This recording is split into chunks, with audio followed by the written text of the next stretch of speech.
YCP మాజీ నేత విజయసాయిరెడ్డి వ్యాఖ్యలకు ఇటు మాజీ మంత్రి అంబటి రాంబాబు కౌంటర్ ఇచ్చారు. వైసీపీపై బురద జల్లే ప్రయత్నం చేస్తున్నారని అన్నారు ఆయన. లిక్కర్ స్కామ్ లో సగం బట్టలే ఊడాయని, మిగిలిన సగం బట్టలు కూడా ఊడిస్తానన్న విజయసాయి ట్వీట్ పై స్పందిస్తూ ఆయనకి కూడా బట్టలు విప్పాలని అన్నారు.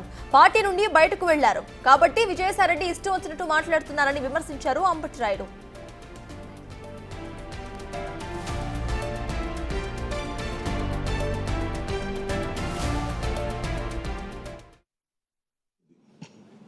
ఆయన కూడా ఇప్పేస్తే సగం ఆయన సగం అయి ఉంటుంది. ఏదో పిచ్చి ఏదేదో మాట్లాడుతుంటాడే. ఇప్పుడు పార్టీ నుంచి బయటికి వెళ్ళిన పెద్ద మనిషి ఆయన.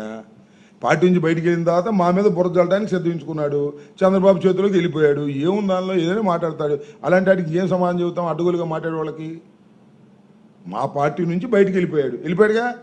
ఇక మా పార్టీ మీద బురద జల్లే కార్యక్రమం చేస్తున్నాడు. చేసుకొని ఎవడు కాదంట. ఇలాంటివి చాలా చూసాం.